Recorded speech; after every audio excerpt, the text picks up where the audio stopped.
1950, as our film pictures end and live sound and vision reach out across the dark waters of the Channel and the silent fields of Kent.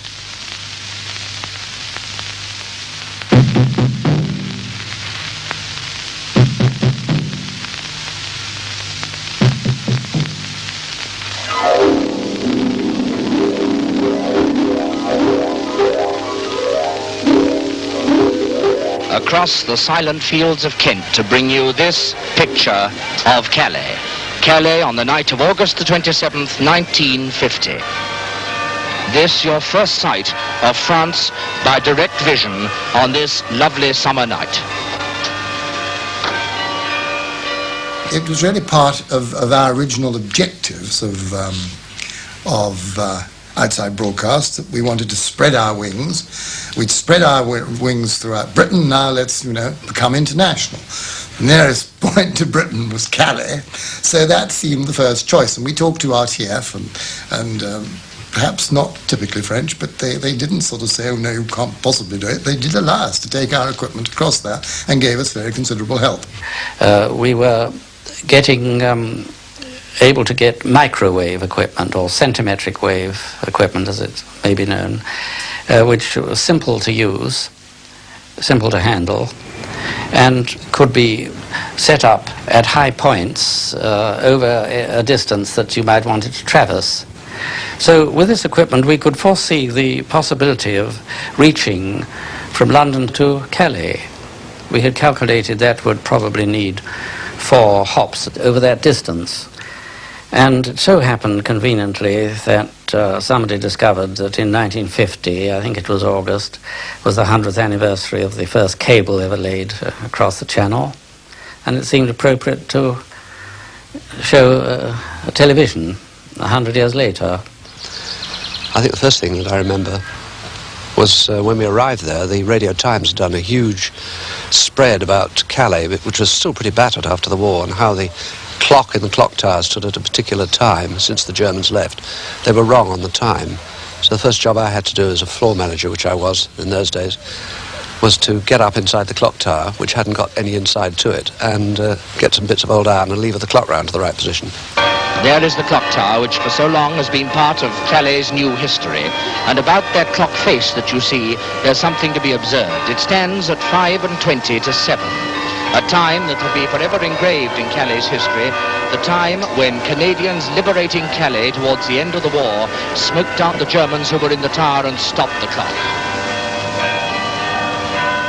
Began in a sort of very wavy way. The pictures were doing this because we were a little bit unlucky. It was there was an inversion that night across the Channel, and we were absolutely on the extremities of the radio link between one side of the Channel and the other. But anyway, we got on the air and the pictures began to improve and were very exciting indeed. We started off the programme with a parade, and the parade was pointed out of the square so that we could cue them in.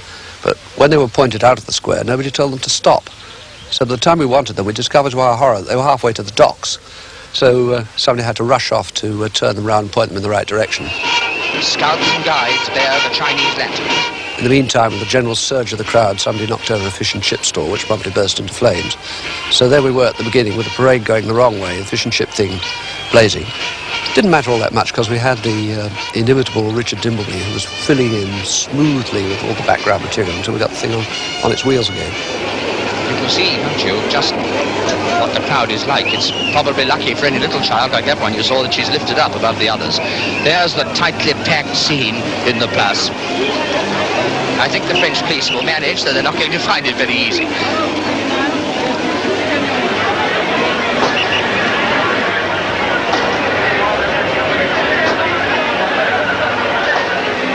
I think as we show you one general view of the scene like this, there must be many people who have been concerned with our transmission tonight.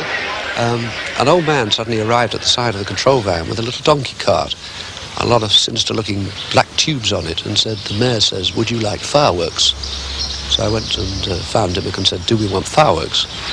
And Dimmock said, sure, fireworks, great. Now, in those days, there were almost 1,000 francs to the pound. And Peter settled for 10,000 francs worth of fireworks.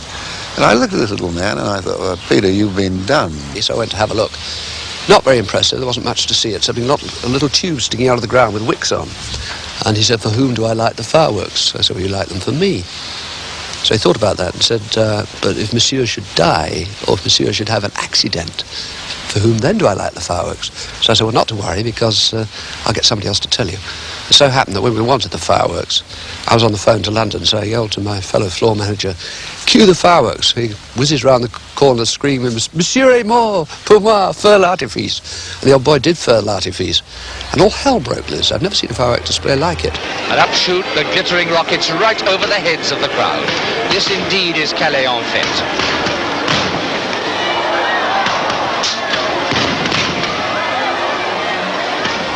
As far as I remember, there were 4 people that were carried away from falling bits. And one highlight was when one of the rockets went through an embrasure in the clock tower, where we had our microwave link to London, and followed by screams as one of the engineers came out beating his hair out because he was on fire. I should say, I may not be an expert, but this seems to be getting a little dangerous out of the square. Now they're bursting right across the top of the clock tower. The occasion took hold of us all. And that was the difference in those days. Now we are all very professional. In those days, we had a little bit of license. The thing was going terribly well, so don't stop it for the sake of keeping within the time limit. One of my abiding memories of it is at the end when I went up to the town hall and the mayor was standing on the steps crying. And I said to him, what's upset you? And he said, I'm not upset. It's the first time I've seen my people laugh since the Germans left us. Calais was the beginning of live international television. 2 years later, in 1952, came programmes direct from Paris. But so far, the exchanges had all been one way, from France to Britain. The next step was a year later when the coronation was wanted to be seen live by such European countries as had television systems then, which were France and Holland and Germany. That led on to many more discussions with our colleagues in the European Broadcasting Union and other countries who by then were on the point of starting their own television systems. Cecil McGibbon, then controller of Programmes Television, did much to encourage these talks. And he had a very great friend and a very intelligent man, Jean Darcy, in the French television service. And of course we were neighbouring countries, and I think they felt that there was somehow something that should be done with this new medium, if you like, to unite Europe. And Eurovision was born, and a committee set up between the West European countries. But I don't know how much in the end it was possible to find a vast number of programmes that would have fulfilled his hopes. I should have said largely because of the language difficulty. You can deal with music, but even then you can go to the Scala Milan and see a splendid opera company in splendid surroundings. But it's not Eurovision, it's an OB from Milan. And this idea of the linkage, I think, was more difficult than either of them realized. Télévision de la BBC. Circuit commentaire en langue française. Television service of the BBC. And so in 1954, those European nations with television services were linked together for the first time. McGibbon's efforts were bearing fruit. Eurovision was formed, and 8 countries immediately celebrated with a week's exchange of programmes. My name is Marisa Borroni, and I am an announcer of RAI, the Italian television service. This is Ingrid Ernest calling you from Cologne. This is Mies Bouwman speaking to you from Bussen. Hello BBC, this is Eve speaking to you from Zurich. The idea was that each country should make these programs, and the countries that showed them would contribute towards the cost of making them. It was all so simple and easy and symmetrical. The only thing is that the audience didn't want it, especially in Britain. In Europe, where they're more accustomed to hearing other languages spoken, they used the Eurovision network long before we did. But over here, we held out so stubbornly that in the end, it practically ceased to exist until the BBC became so hard up, like everybody else, that these broadcasts found their way in as a money saver. But technically, Eurovision soon expanded to cover all of Western Europe and Scandinavia. But there was little contact with the television services beyond the Iron Curtain until the turn of the 60s. Well, this was in 1961, and in January or February of that year, the BBC got wind of the fact that the opposition, that's the independent television people, one of the companies, had been to Russia and was planning to get a linkage back from Russia into the European network. We were very, very competitive animals, and a lot of my life was spent in trying to keep one jump ahead of ITV. And that's what I was paid to do, and that, in fact, was true. We knew that if we didn't get there first, they might get there first, and we weren't going to let that happen if we could possibly avoid it. I was asked to go to Russia with Peter Dimmock, the program head, television program head, to prospect this and see what could be arranged. If my memory serves me right, a long time ago now, but Berlin, there was some political reason that we couldn't get the signal across Berlin at that time.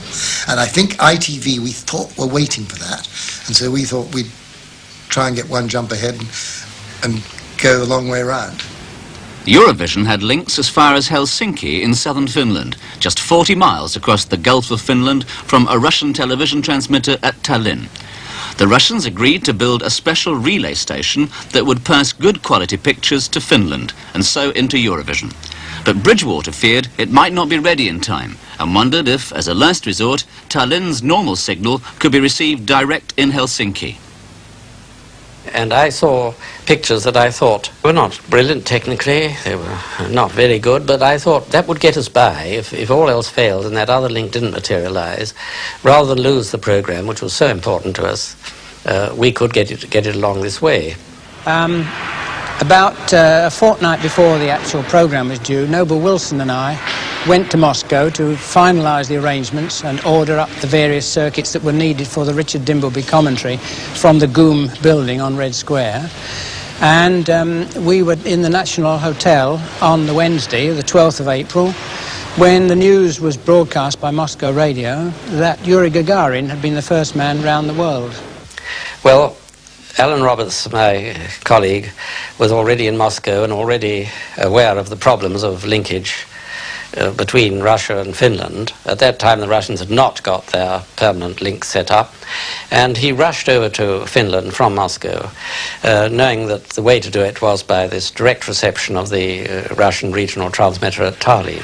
We are now going over to Russia for the first time to see pictures that are live to the airport, where the airliner bringing in with its escort of fighters is bringing this pilot at this very moment into Moscow. The whole of Europe, of course, saw that. Well, most of Europe, I must have seen that. And of course, in terms of public interest and being a piece of pioneering, so to speak, this was a much more significant event to us than what we'd been planning to do, which was the May Day parade. The man.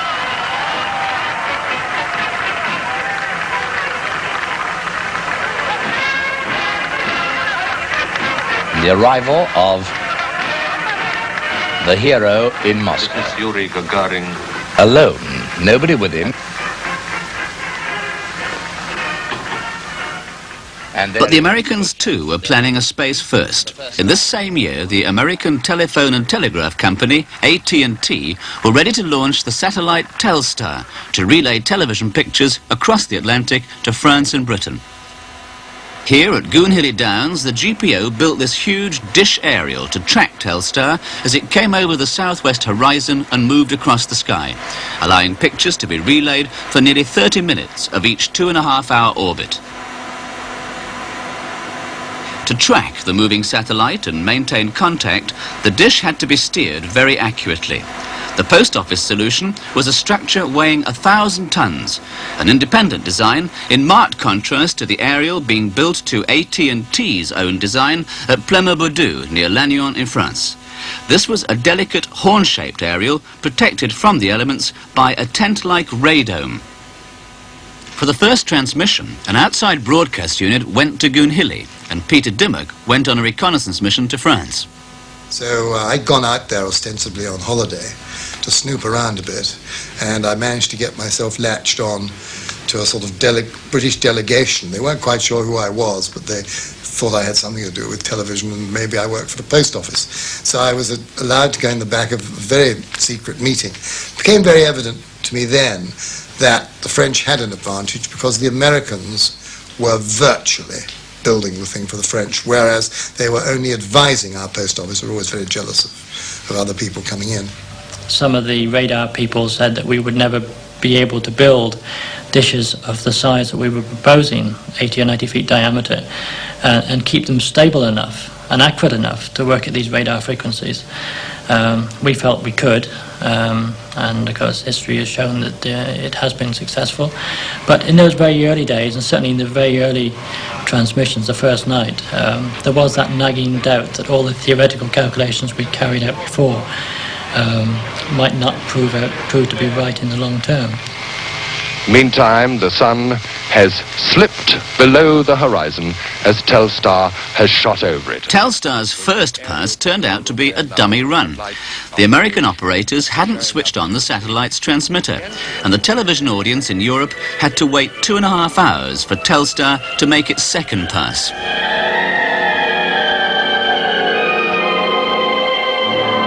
Good evening. Once again, this is our friend Telstar. If you were with us earlier this evening, you know what this is. If you weren't, let me say very quickly, it is the near-miracle satellite, now in orbit in space, hiding coyly somewhere behind the horizon, which we hope in just 1 hour from now, during this very program, is going to transmit to us the first ever live public television pictures from the United States of America. I've said this 6 times tonight. I've been warned that at the end of the last program, when I said we were going to get this picture if it killed us, it was a rash thing to say. I repeat it, we're going to get this picture if it kills us. Because this time we think we're going to get the signal from this Telstar. Things down at Gunhilly got increasingly exciting as 0 hour approached. And it was as exciting for the technicians responsible for the establishment of the link as it was for us, the reporters and broadcasters. And it's 4.5 minutes to go. Here we are. Here we are. There's a bar. Now, we are anticipating... That's a man's face. There it is. There it is.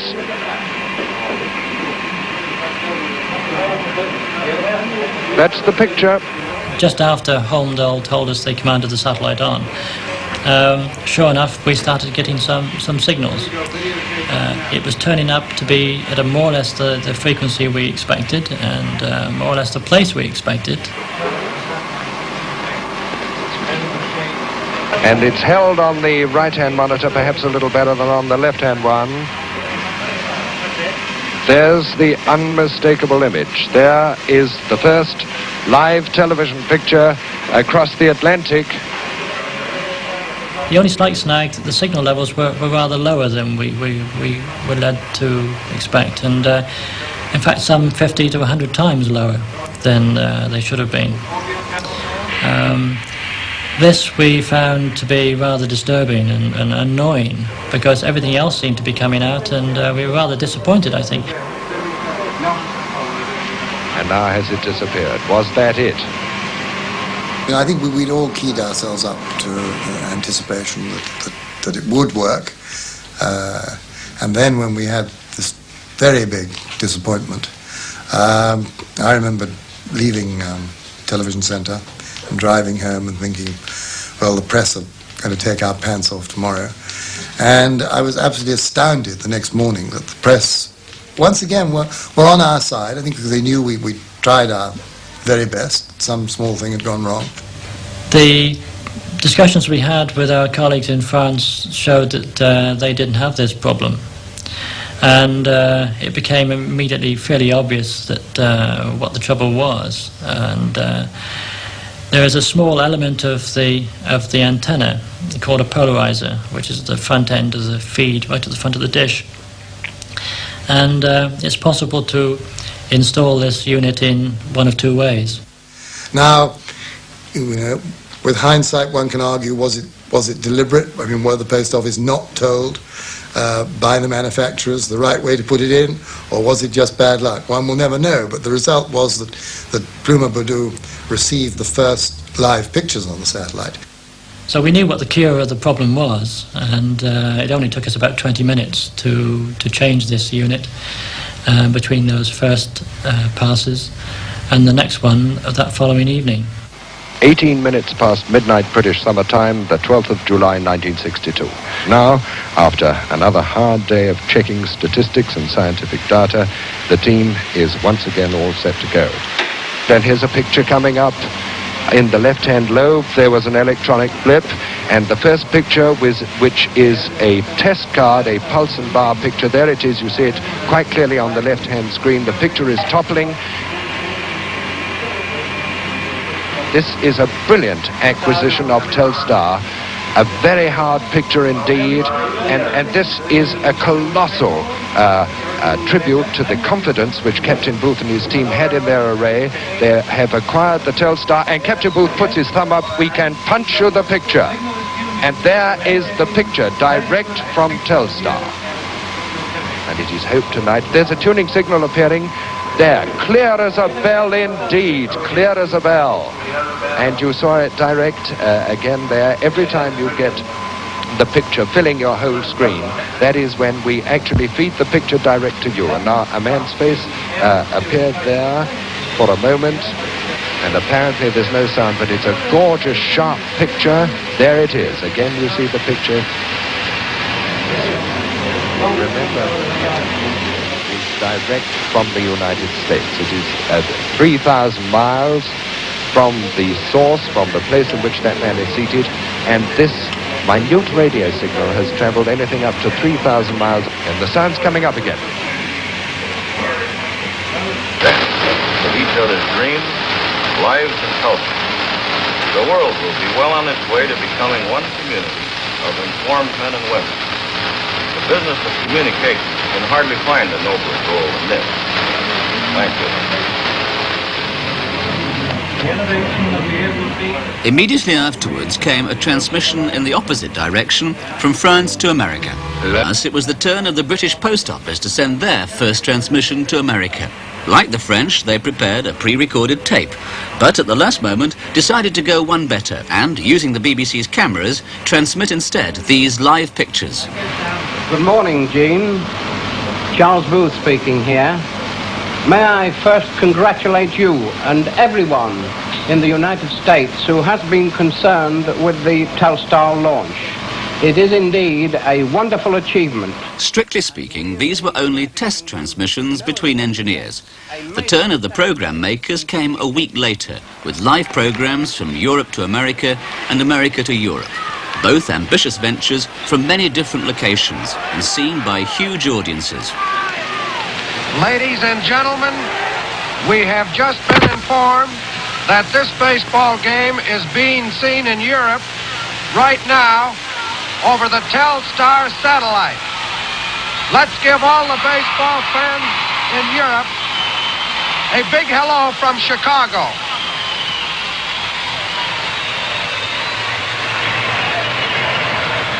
We take you now directly to the State Department building in Washington, where the President is answering questions from the world's press corps. Danger for the human race. We are very reluctant to test. We will not test again unless we are forced to, because our security is threatened, and because as a result of new Soviet tests, we find ourselves unable to meet our commitments to our own people and those who are allied with us. Telstar captured everyone's imagination, and as communication satellites became available round the clock, many people again felt that a new era of international television was in the offing. I always think that every new invention is going to be wonderful, but in that case it was fairly obvious that there were difficulties, because except when the broadcast was quite exceptional, it would run into time zone troubles. Even the most devoted boxing fan, for instance, would have to consider staying up until 4 o'clock in the morning if he wanted to watch the then Cassius Clay. Ladies and gentlemen, J.C. Joe Walcott will now give the instructions. gentlemen, this is a match you both worked very hard for, and I know you're both in good condition. I'm not going to go with a lot of preliminaries. I know you both know the rules of Maine, so I'm in here to enforce them. So I'll say to you, keep your punches up, protect yourself at all times. Good luck. Shake hands, come out fighting. Well, did you ever see two fighters look at each other like that before the start of a fight? And this is one of the things that I'd thought was, good, we should be able to bring in live major world heavyweight championship fights to Britain by satellite. Everyone will stay up to watch. And this was, of course, Cassius Clay, as he was called then, was already becoming a star. And we did this. And a lot of people did stay up. But then we repeated the program the following evening on a recording. And we got a larger audience. And so in the end, as you probably know now, most of these major fights now, we show them, they're shown the following night. And we don't bring them, even though we have the capability, on the satellite to show immediately. But in 1967, time zone problems were no deterrent to one quite remarkable and unique programme. This should be a moment in television history, because this programme will bring together more places throughout the world than has ever been possible before. Live pictures from across the world will be brought to us here in Britain. At the same time, they will reach millions of viewers in 24 different countries throughout the world. For some people watching, it will be the evening as it is for us. For some, it will be breakfast time. For others, the middle of the day. For others, the middle of the night. This programme would not have been possible before 1967. Europe was joined to America by satellite across the Atlantic in 1962. But the link across the Pacific was not completed until 1966. This evening, by using satellites, microwaves and landlines, we will link Europe with Africa, Asia, Australia and America. Perhaps the most effective aspect of our world was not the technical achievement, but the emotional content, expressions of hope and optimism for the future of the human race.